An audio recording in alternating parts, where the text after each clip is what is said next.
What do you do? Oh, my name's Dave Millard. I'm a sound engineer and owner of a company called Full Fat Audio, and we manufacture audio amplifiers that get used for events like this and nightclubs and theatres and things like that. So I like to use the amplifiers, and I've been invited to come and do the sound here with some Function 1 speakers. And what sort of philosophy drives Full Fat Audio? Trying to get the best sound possible, because that's a passion of mine, and it's driven me since a very young age really to sort of get the best sound, and so I'm sort of that's what I'm trying to achieve. So how did it all start for you? So sound systems particularly was I used to be a skateboarder as a teenager, and I was hanging around with some older kids, and the rave scene started in the early 90s where we lived, and they said, "Do you want to come to a rave?" And I went to a rave, and I was just sort of blown away by the experience really, and it was the big speaker stacks that really kind of got me going. So I feel like everyone starts as like ravers, just loving the music, don't they? it was the music and the atmosphere, but these big things that I was just drawn to them, and that was my mission then and my ambition to do that. Oh, I love that. What equipment have you bought to the festival to listen here, Tent and to Stowaway? So we've bought quite a large Function 1 sound system with our amplifiers. The big thing with this particular show is that it's all vinyl based, so there's no digital inputs, it's just record players and vinyl records, and we're just trying to get the best sound out of those. So we've bought some special tools to isolate the turntables. We've got a really nice mixer for them to kind of connect to, nice stylus, and we've paid a lot of attention to setting the turntables up. The platform that they sit on is heavily damped, perfectly flat, so we're there with what they called spirit levels, and and we're really pleased with the first day yesterday. So do you find that there's many people kind of doing what they're doing, or like are you ever in positions where you have to kind of consider vinyl and records these days? Because I guess it's a lot of CDJs and stuff now. Is it quite rare? For me, having worked in the industry for a long time, using records at festivals became quite a chore, because chopping and changing between the different formats, CDJs specifically, and then to vinyl, there isn't the time to set them up correctly. And most of the time it's kind of like in and out. Whereas here we spent half a day setting it up, and we've literally tuned everything perfectly, very low noise, absolutely no kind of movement, and we're getting the best vinyl sound I've had for years. So it's actually inspired me to sort of maybe look more into getting back into that. So yeah, it must be nice as well if you come from like vinyl days too. Absolutely, yeah.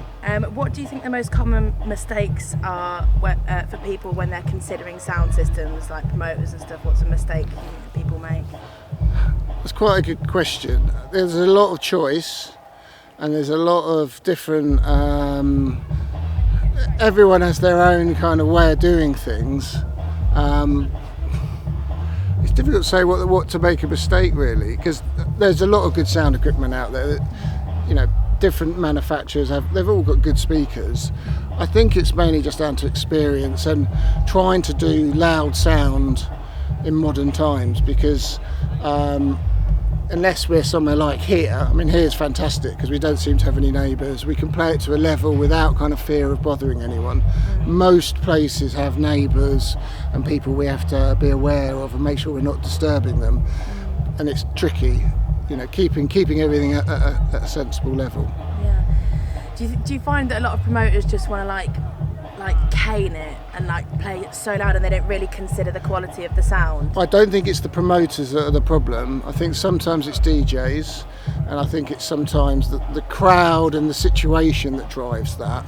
I don't think many promoters want to kind of lose their licenses, because that's a short-term game. If anyone can turn it up for a short time and we can all go crazy, but that's not going to last long. What's one of your best-selling products? So one of our best-selling products is a particular model of amplifier. It's called an 8004, and it's got particularly good sound and power for its size, and it's been very successful for us. Okay. What's the connection between you and Listen Here? So Damien is someone I've known for about 20 years, but we've been in the same circles, but we've never kind of formed the friendship that we've developed recently. He worked for a friend of mine many years ago, and I used to see him around, but we didn't really kind of hit it off like we were best mates, but we always said hello. And then after the lockdown, he had one of our amplifiers and it had a problem with it. It was an old amp, and he rang up and said, "Oh, can I come and see you?" And he came to see me, and before we knew it, we were rabbiting away like, to kids and talking about records and amps and speakers and mixers. And it turns out we had a lot in common, and then he's invited me to come and join the team here, which has been really great. Oh, it's lovely, isn't it? It's like nice family vibes. Very, very good.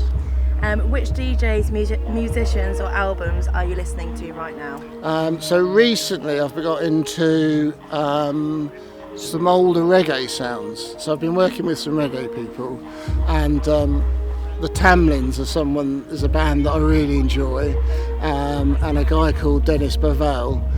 I worked with him at Glastonbury and didn't know much about him, so when I got home I sort of looked him up on YouTube, and I just discovered all this music that's really kind of blown me away. So that's what I've been listening to. I'll Google him later. And what's next for Full Fat Audio? Any developments, new directions, like any plans?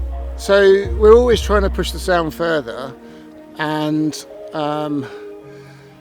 customers sort of push you to bring out new products that other companies are sort of bringing out. So there's some software and things that we're working on, and some new amplifiers as well, to more power in a smaller size really. It's like a big race really to get these products. Nice. And last but not least, why is this in here special? And like, you got a message for the team?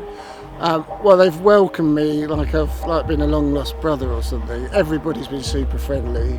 I mean, straight away people have sort of taken me in and sort of made sure I'm okay and helped with the sound, and it's just been brilliant. And the venue, everything's just been great.